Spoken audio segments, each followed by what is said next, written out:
السلام علیکم ورحمۃ اللہ وبرکاتہ۔ خوش آمدید اسلامی ٹیچر چینل پر۔ کیسے ہیں آپ سب لوگ؟ امید ہے کہ آپ سب لوگ خیریت سے ہوں گے۔ آپ لوگ جانتے ہیں کہ پچھلی کلاسز میں ہم نے صفات لازمہ غیر متضادہ کے بارے میں تفصیل سے پڑھا تھا۔ یقیناً آپ سب نے اس کو دیکھا بھی ہوگا، سنا بھی ہوگا، اور آپ کی آسانی کے لیے ہم نے اور بھی آسان ذریعے کا آج استعمال کیا ہے تاکہ اچھے سے آپ سب کی رہنمائی ہو سکے۔ آج کی کلاس بہت ہی معلوماتی کلاس ہے، ویڈیو کو شروع سے آخر تک لازمی سنیے گا اگر آپ کو اس سے پورا فائدہ چاہیے تو۔ پہلے ہم نے صفات لازمہ غیر متضادہ کی ایک قسم کو تفصیل سے بیان کیا تھا۔ آج کی کلاس میں انشاءاللہ تعالی وہ سب معلومات آپ کو ایک ہی ویڈیو میں مل جائیں گی۔ آپ سب سے گزارش ہے کہ اگر آپ لوگ اسلامی ٹیچر چینل پر نئے ہیں تو اس چینل کو سبسکرائب کر لیجیے گا، بیل نوٹیفیکیشن کو آن کر لیں تاکہ ہمارے آنے والی ہر ویڈیو کا نوٹیفیکیشن آپ تک پہنچ جائے۔ اگر یہ طریقہ کار آپ کو پسند آئے تو ویڈیو کو لازمی شیئر کرنا ہماری حوصلہ افزائی کے لیے، ویڈیو کو لائک کمنٹ بھی ضرور کر دینا۔ چلتے ہیں آج کے سبق کی طرف۔ ہم نے پڑھنا ہے صفات لازمہ غیر متضادہ کی اقسام کے بارے میں کہ صفات لازمہ غیر متضادہ کی کتنی اقسام ہیں اور وہ کون کون سی ہیں اور ان کے اندر کیا کچھ ہے۔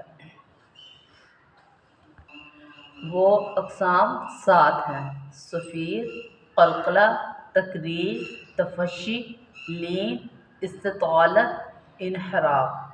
پہلے ہم جانیں گے صفیر کے بارے میں کہ صفیر کیا ہے، صفیر کا لغوی اور اصطلاحی معنی کیا ہے۔ صفیر کا لفظی معنی چڑیوں کی چہچہانے کی آواز، یہ تھا اس کا لفظی معنی۔ اگر صفیر کا لغوی معنی ہے سیٹی، اصطلاحی معنی کیا ہے؟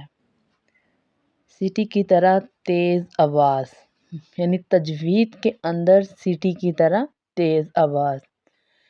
جن حروف کے اندر صفت صفیر پائی جاتی ہے ان کو حروف صفیریہ کہا جاتا ہے۔ یہ صفت صفیریہ 3 حروف میں پائی جاتی ہے اور وہ حروف کون کون سے ہیں؟ ذا، سین اور صاد۔ مخارج میں ان حروف کو حروف اصلیہ کہتے ہیں اور ان حروف اصلیہ کو ہم نے بھی پڑھ لیا ہوا ہے۔ صفات میں حروف صفیریہ کہتے ہیں، مخارج میں حروف اصلیہ بولتے ہیں اور صفات میں حروف صفیریہ کہتے ہیں: ذا، سین اور صاد، اور یہ وہ 3 یہ والے ہیں۔ اب ذا، سین اور صاد کو حروف صفیریہ کیوں کہا جاتا ہے؟ ان کو حروف صفیریہ اس لیے کہا جاتا ہے کیونکہ ان 3 حروف کو پڑھنے سے سیٹی کی آواز پیدا ہوتی ہے۔ اور یہ سیٹی کی آواز کب پیدا ہوتی ہے؟ ہماری زبان کی نوک جب ثنایا علیہ کے کناروں سے لگتی ہے تو آواز سیٹی کی پیدا ہو جاتی ہے۔ ثنایا علیہ جب ثنایا سفلی کے قریب آتی ہے تو آواز پریشر سے نکلنے کی وجہ سے سیٹی سی آواز نکلتی ہے۔ ذا، سین اور صاد ان حروف کو پڑھنا کیسے ہیں؟ یعنی حروف صفیریہ کو پڑھنا کہتے ہیں۔ کیسے پڑھیں گے؟ اب ادائیگی سٹارٹ کرتے ہیں۔ پہلے ہم بتاتے ہیں ذا کے بارے میں۔ ذا آپ کو پتہ ہونا چاہیے کہ یہ باریک ہے، اس کو ہم نے موٹا نہیں پڑھنا۔ جیسے حمزہ زبر زا از، حمزہ زیر زا از، حمزہ پیش زا از۔ اگر یہ کلمے کے بیچ میں آ جائے گا تو پھر کیسے پڑھیں گے؟ جیسے رزقناہم، رزق، یہ والی آواز پیدا ہو رہی ہے، یہ سیٹی کی آواز ہے۔ جیسے رزقناہم۔ آگے پڑھتے ہیں ہم سین کو۔ اس کو پریکٹیکلی خود بھی پڑھ کے دیکھیں کہ آپ کو جب آپ سین کو ادا کر رہے ہیں کہ آپ سے سیٹی کی سی آواز نکل رہی ہے۔ جیسے سین، سین، سین زبر سا، سین زیر سی، سین پہ سو۔ اگر یہ درمیان میں آ جائے تو اب آواز کیسے نکلے گی؟ جیسے نستعین، نس۔ میرے پڑھنے میں آ رہی ہے، آپ لوگ بھی پڑھ کے دیکھیں کہ آپ کے پڑھنے میں یہ سین کی سی آواز آ رہی ہے۔ آگے پڑھتے ہیں ہم صاد کو۔ صاد اس کو ہم نے موٹا پڑھنا ہے۔ ذا اور سین یہ बारीक थे। स्वाद इसको हमने मोटा पढ़ना है। स्वाद को हमने सिफ्त इतबाक और सिफ्त इस्तिला में भी इसको पढ़ा है और इसके अंदर ये वाली सिफ्तें पाई गई हैं तो इसलिए ये ज़्यादा मोटा है। इसको हमने पूर करके पढ़ना है। इसके अंदर सिफ्त सफ़ीर भी है, इस चीज़ का भी हमने ख्याल रखना है।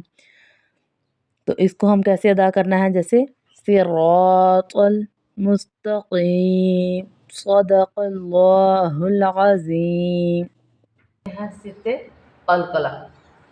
तो आपको सबसे पहले पता होना चाहिए कि इसका लुग़वी और इस्तिलाही माना क्या है। सिफ्त कलकला का लुग़वी माना है जुम्बश, यानी हिलना डुलना, हरकत देना, और इसका इस्तिलाही माना है हरूफ को अदा करते वक़्त मखरज में जुम्बश होना, मखरज में हिलजुल होना, यानी मखरज में हरकत होना। वो हरूफ कौन से हैं जिनमें कलकला की सिफ़त पाई जाती है? वो हरूफ हैं 5। वो हरूफ कौन कौन से हैं?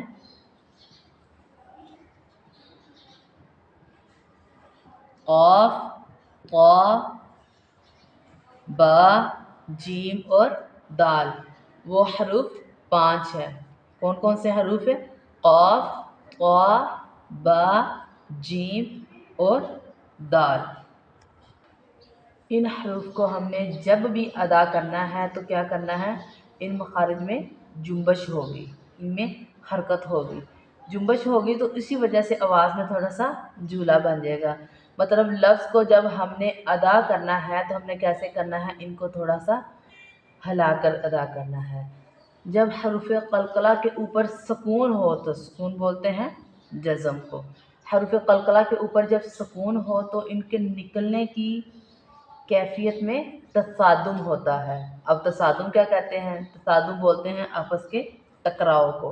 टकराने से जो आवाज़ पैदा होती है उसको हम बोलते हैं तसादुम। कलकला को हम अदा कब करते हैं? कलकला को हम तब अदा करते हैं जब इनमें दूरी होगी। क्या होगी? इनमें दूरी होगी। सादा तरीके से हमने ये सीखा है कि क़ाफ़, क़ा, बा, जीम और दाल पर जब जज़म आ जाएगी तो पहले इनमें टकराव होता है और फिर इनमें दूरी हो जाती है। क्या होता है? पहले टकराव होना है, फिर दूरी हो जानी है, फिर जाके कलकला की अदायगी होती है। आवाज़ में टकराव और दूरी कैसे होगी? अब इनको हम अदा करके देखते हैं कि वाकई टकराव हो के इसमें दूरी हो रही है। जैसे हम लफ्ज़ लेते हैं क़ाफ़, जैसे हमज़ा ज़बर क़ाफ़, अक़, अक़, अक़ पे मिल गया क, अक़। क्या आप अदा करके देखो कि आपके साथ वाकई ही इसी तरह ही हो रहा है, कि आपकी भी अदायगी ठीक हो रही है। जैसे अक़, इक़, मैंने आपको बोला है कि पहले इनमें टकराव होगा, फिर क्या हो जाएगी? दूरी हो जाएगी। टकराव, दूरी। अक़, अक़, अक़, अक़, अक़, अज, अज, अज। इसी तरह बाकी हरूफ की भी आपने प्रैक्टिस कर लेनी है। पहले हम ना बा को सीखते हैं।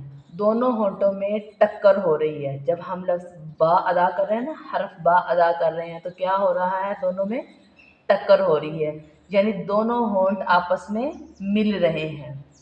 जैसे अब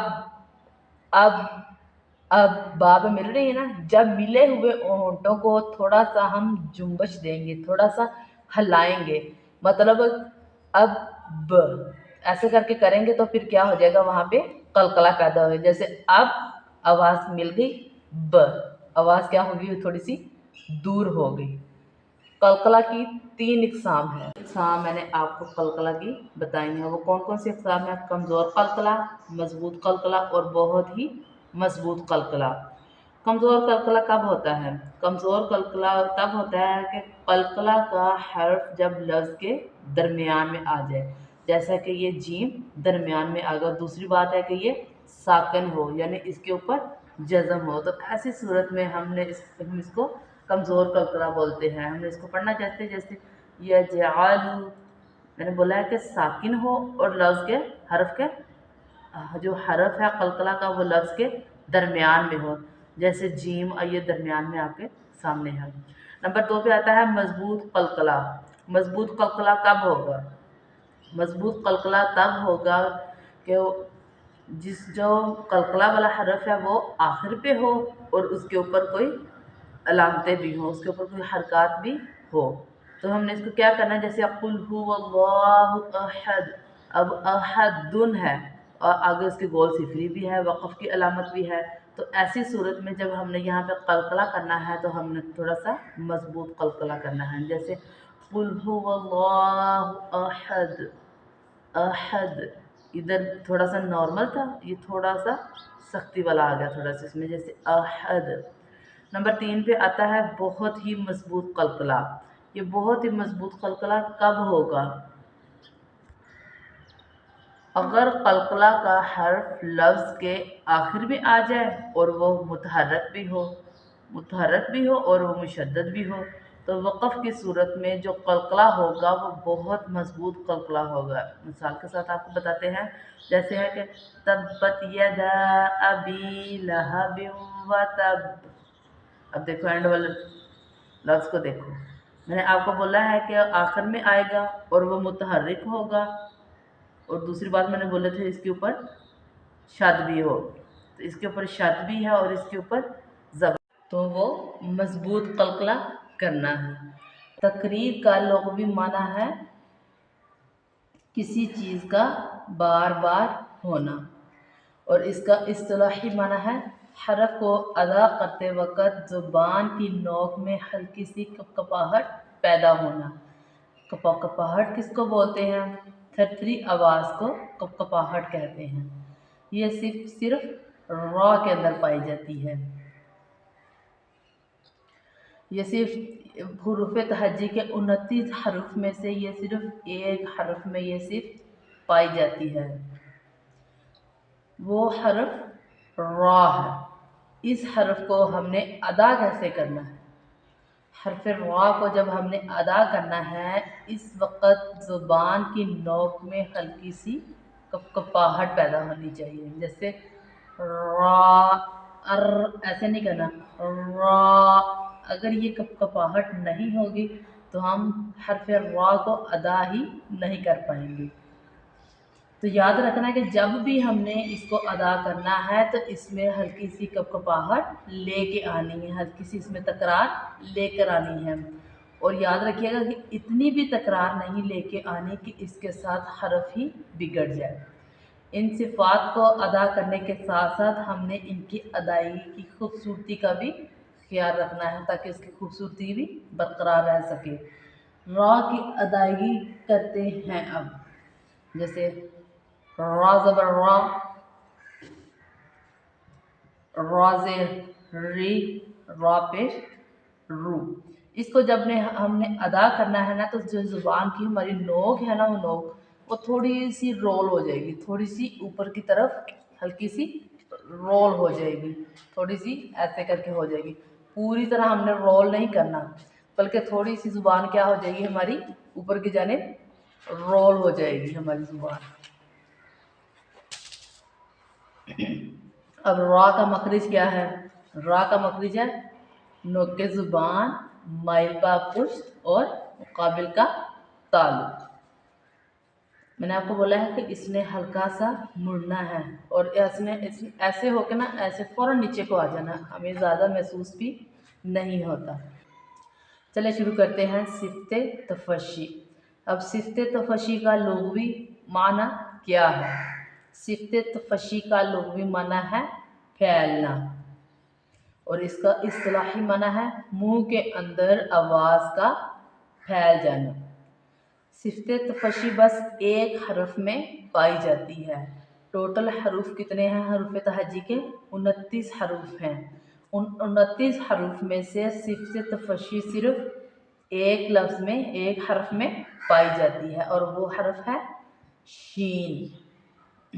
अगर आप लोगों से सवाल किया जाता है कि सिफ्ते तफशी कितने हरफ में पाई जाती हैं, तो इसके जवाब में आप कहेंगे कि सिफ्ते तफशी हरूफ तहज्जी में से एक हरफ में पाई जाती है और वो है हरफ शीन। हमने इसकी अब अदायगी कैसे करनी है? जब भी हमने शीन को अदा करना है तो मुंह के अंदर आवाज़ पूरी तरह फैल जाती है। पढ़ के देखें, जैसे शीन, जब ये आवाज़ फैलेगी तो आपका ये शीन अदा होगा। इसको हमने अदा कैसे करना है, मतलब प्रैक्टिस करके मैं आपको बताती हूँ, साथ साथ आप भी साथ साथ ज़रा किया करें। जैसे शीन ज़बर शा, शीन ज़ेर शी, शीन पे शू। याद रखना शीन के अंदर जो सिफ्त तफशी है ना, ये हमेशा ही रहती है, दरमियान में आ जाए, शुरू में आ जाए या लास्ट में आ जाए। तो इसके लिए हमें स्पेशली तौर पे इसमें फैलाव मुँह में लेके आना नहीं होता, बल्कि ऑलरेडी इस लफ्ज़ के अंदर ये चीज़ पाई गई है और ये सिर्फ कभी ख़त्म भी नहीं होती। शीन का मखरज क्या है? ज़ुबान का दरमियान और तालु का दरमियान। मखरज क्या है इसका? ज़ुबान का दरमियान और तालु का दरमियान। लीन का लुग़वी माना है नरमी, मुलायम, और ये लीन का इस्तिलाही माना है हरफ को नरमी से अदा करना। तजवीद के अंदर इस्तिलाही माना है इसका हरूफ को नरमी के साथ अदा करना। जिन हरूफ में ये सिफ्त पाई जाती है, कौन सी सिफ्त? सिफ्त लीन। जिन हरूफ में सिफ्त लीन पाई जाती है उनको हरूफ लीन कहते हैं। हरूफ लीन कितने हैं? हरूफ लीन 2 है, वाओ और या। इनकी पहचान क्या है? पहले तो आपको पता होना चाहिए ना ये है कौन कौन से, वाओ है और या। इनकी पहचान क्या है? इनकी पहचान ये है कि वाव से पहले वाव के माकबल में ज़बर हो और या के माकबल में ज़बर हो। वाव साकना हो और या भी साकना हो, इनके माकबल में क्या हो? ज़बर हो, तब जाके ये लीन बनते हैं।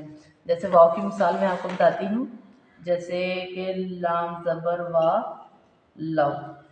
अब वाव साकना है, माकबल में क्या आ गई है? लाम के ऊपर ज़बर आ गई है। तो इस ज़बर आने की वजह से, वाव साकना के पीछे ज़बर आने की वजह से हमें पता चला है कि ये सिफ्त लीन पाई गई है इसके अंदर। वाव साकना के पीछे क्या आ गई है? ज़बर।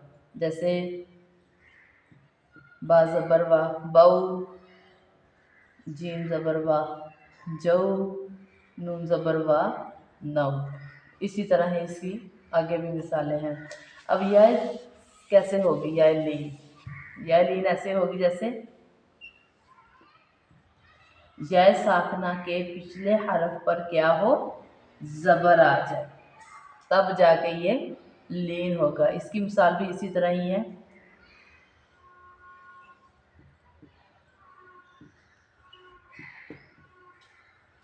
इसी तरह हमने इसको, अब इसकी अदायगी हमने कैसे करनी है? वाओ साकना के पीछे ज़बर और या साकना के पीछे ज़बर, ये है लीन की पहचान। अब इसको हमने अदा कैसे करना है?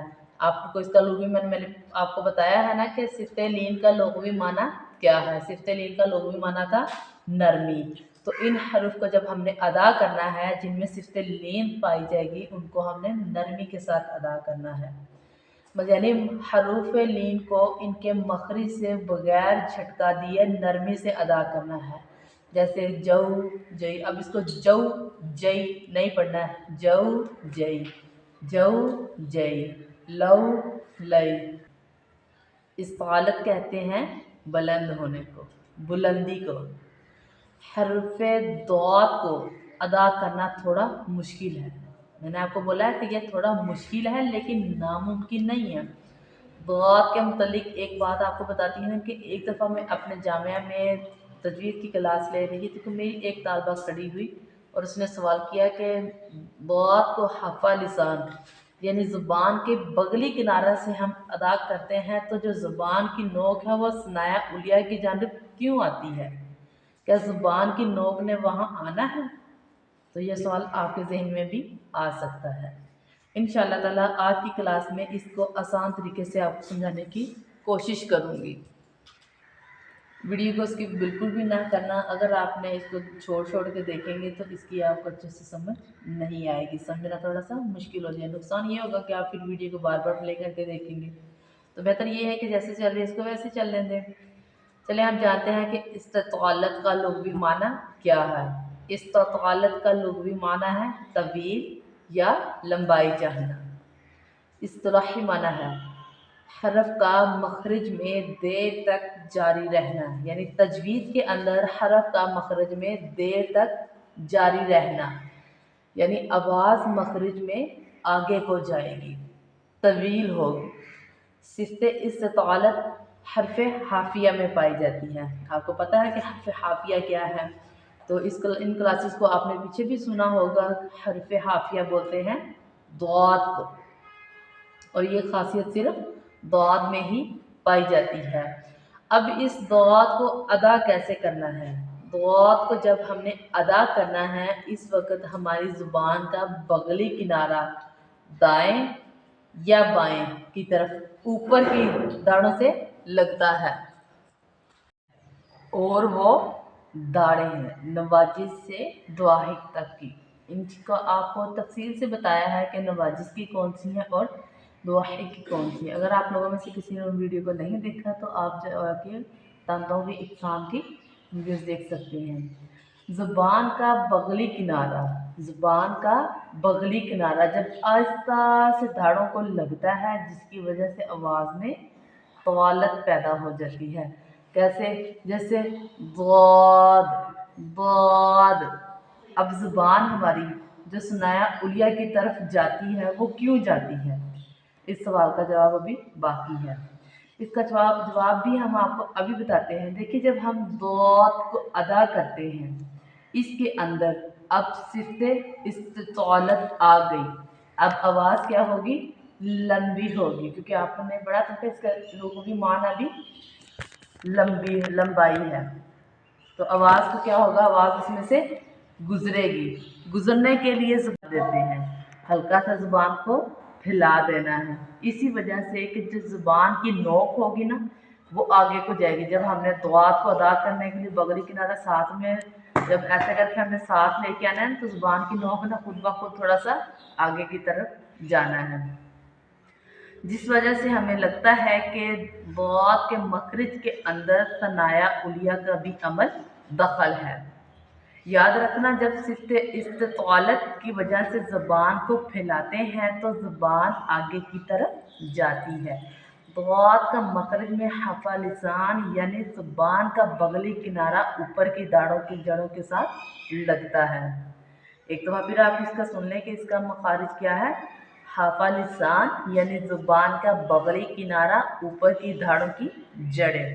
ان کو ہم جیسے حمزہ زبر ضاد، حمزہ زیر ضائد، حمزہ پیش ضا اد۔ انحراف کا لغوی معنی ہے پھرنا، اور اس کا اصطلاحی معنی ہے حروف کو ادا کرتے وقت ایک مخرج سے دوسرے مخرج کی طرف آواز کا پھر جانا۔ جن حروف میں صفت انحراف پائی جاتی ہے انہیں حروف منحرفہ کہتے ہیں۔ حروف منحرفہ دو ہیں، وہ کون کون سے ہیں؟ لام اور را۔ ان دو حروف میں یہ صرف پائی جاتی ہے۔ ان کو ہم نے ادا کیسے کرنا ہے؟ ان حروف کو ادا کرتے وقت زبان ایک مخرج سے دوسرے مخرج کی طرف پھرتی ہے۔ جب ہم لام اور را کو ادا کرتے ہیں یعنی حروف منحرفہ کو ادا کرتے ہیں، تب کیا ہوتا ہے؟ تب ہماری زبان کس طرف جاتی ہے؟ دوسرے مخرج کی طرف ہماری زبان جاتی ہے۔ انشاءاللہ تعالیٰ مثالوں سے اچھے سے آپ کو سمجھائیں گے تاکہ آپ کو اچھے سے سمجھ۔ آپ کو بتاتے ہیں کہ ایک مخرج سے دوسرے مخرج میں آواز کیسے پھرتی ہے۔ جیسے کہ لام کا مخرج طرف لسان اور ضاحک سے ثنایا علیہ تک مقابل کا تعلق۔ مخرج کو پہلے غور سے سن لیں۔ طرف لسان اور ضاحک سے ثنایا علیہ تک مقابل کا تعلق۔ اور را کا مخرج کیا ہے؟ نوک زبان مائل با پشت اور مقابل کا تعلق، یہ تھا را کا مخرج۔ را اور لام کو مخارج کی کلاس میں نے تفصیل کے ساتھ آپ کو بتایا تھا۔ آپ اس کو سیکھنے کے لیے، اس کی اچھے سے سمجھ حاصل کرنے کے لیے آپ مزید ان ویڈیوز کا विज़िट कर सकते हैं। इंशाअल्लाह ताला आज की ये लाम और रा को समझाया भी बड़े आसान तरीके से जाएगा। अब जानते हैं कि ज़ुबान एक मखरज से दूसरे मखरज में कैसे फिरती है। जब हम लाम को अदा करते हैं, जैसे हमज़ा ज़बर लाम अल, लाम को अदा करने में थोड़ा खींचे। असल में खींचना नहीं है, लेकिन समझाने की गर्ज से बस कहा है कि लाम को थोड़ा सा खींचे ताकि पता लग सके कि ज़ुबान लगनी कहाँ है। जैसे हमज़ा ज़बर लाम अल, हमज़ा ज़बर लाम अल। ज़ुबान का बगली किनारा दोहिक, मैंने आपको बोला ना कि पीछे वाले दाढ़ों को दोहिक बोलते हैं। दोहिक से सनाया तक मुकाबल के मसूड़ों से लग जाती है। जब ज़ुबान का बगली किनारा उन जगहों पे लग जाती है, हमारी ज़ुबान जब उस जगह पे जाके टच हो जाती है तो लाम अदा होता है। यानी पूरी तरह ज़ुबान उन दांतों के साथ चिपक जाती है। अगर ज़ुबान चिपक जाती है तो फिर आवाज़ कहाँ से आती है? फिर इसी को तो हम इन्हिराफ कहते हैं। यानी लाम की अदायगी में ज़ुबान चिपक रही है लेकिन आवाज़ फिर भी लाम की ही निकल रही है। कैसे? जब ज़ुबान को इसके साथ लगाया तो आवाज़ पीछे से आ रही है। आप पढ़ के देखिए, लाम दोहिक से सुनाया तक मुकाबिल के तालु तक आ रही है। आप इसको पढ़ के भी देख लें, साथ साथ प्रैक्टिस किया करें ना आप लोग, ताकि आपको इसकी अच्छे से समझ भी आ जाए। जब ज़ुबान को इसके साथ लगाया, आवाज़ पीछे से फिर भी आ रही है लेकिन ज़ुबान तो चिपकी हुई है, तो क्या हुआ? आवाज़ ने अपना रास्ता ही बदल लिया, आवाज़ साइड से निकल गई। इसी को तो हम इन्हिराफ बोलते हैं। आगे है रा। रा का मखरज क्या है? नोके ज़ुबान, माइलबा पुश्त और मुकाबिल का तालु। अब इसमें भी थोड़ा सा गौर करिएगा कि हमने इसको भी कैसे पढ़ना है, ये इन्हिराफ कैसे है। रा को जब हम अदा करते हैं तो हमारी ज़ुबान की नोक ऊपर के तालु दरमियान हल्का सा गायब रहता है। जैसे ऐसे करके हल्का, ये तो मैंने आपको ज़्यादा वाज़े करके दिखा दिया ना, ऐसे करके, लेकिन इतना नहीं रहता, ये हल्का सा उभार रहता है। हमारी ज़ुबान थोड़ा सा ऐसे करके रास्ता दे देती है बीच में से। जब हम रा को अदा करते हैं, हमारी ज़ुबान की नोक ऊपर के तालु के दरमियान हल्का सा गायब रहता है। इसी सुराख के बीच में से आवाज़ निकलती है। पीछे से आवाज़ पूरी फैल के निकले लेकिन आगे जाके ऐसे इकट्ठी हो जाती है आवाज़, आगे जाके थोड़ी जगह से आवाज़ निकलेगी।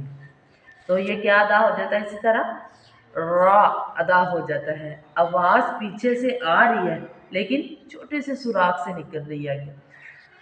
अगर आप लाम और रा को सही से अदा करेंगे तो सिफ़्त इन्हिराफ खुद ब खुद इसके अंदर आ जाएगी। आज की क्लास यहाँ पर ही हमारी ख़त्म होती है। उम्मीद है कि सारी क्लास को आपने अच्छे से सुना होगा और इसको समझा होगा। आप सबसे एक छोटा सा सवाल कि नबी पाक सल्लल्लाहु अलैहि वसल्लम की अज़वाज मुतहरात कितनी थी? जवाब का इंतज़ार रहेगा। अगली वीडियो में बहुत जल्द लेकर आपकी खिदमत में हाज़िर होंगे। दुआ में याद रखिएगा, अपना ख्याल रखिएगा। अल्लाह हाफ़िज़।